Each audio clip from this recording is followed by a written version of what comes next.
Petrol ডিজেলৰ মূল্য কিমান আপোনালোকে অপেক্ষা কৰক কি পৰ্যায়ত বৃদ্ধি হ'ব।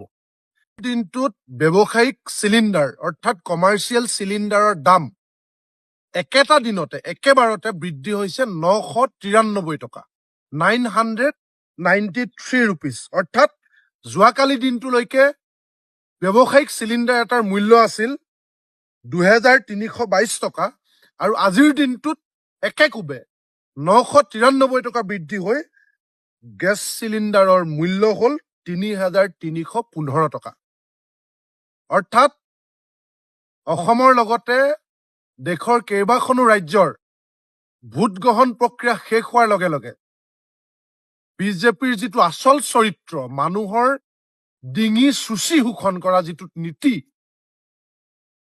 চাৰিওফালে উন্নয়নৰ কথা কৈ ধাৰত ডুব যোৱা মন্দাৱস্থা, ইকনমিক কণ্ডিশ্যন একেবাৰে ভাঙি চুৰমাৰ হৈ যোৱা দেশত এইগৰাকী ব্যৰ্থ প্ৰধানমন্ত্ৰীৰ দিনত এতিয়া ইলেকশ্যনৰ আগত বালিত মূৰ গুজি আছিল আৰু ইলেকশ্যন পাৰ হৈ যোৱাৰ লগে লগে সেই আচল চৰিত্ৰ এতিয়া উন্মোচিত হ'ল। এইটো কেৱল আৰম্ভণি। ইয়াৰ পিছত ঘৰুৱা চিলিণ্ডাৰৰ মূল্য কিমান পৰ্যায়ত বৃদ্ধি পাব আপোনালোকে অপেক্ষা কৰক। পেট্ৰল ডিজেলৰ মূল্য কিমান আপোনালোকে অপেক্ষা কৰক কি পৰ্যায়ত বৃদ্ধি হ'ব। এইটোৱে হৈছে বিজেপিৰ আচল চৰিত্ৰ।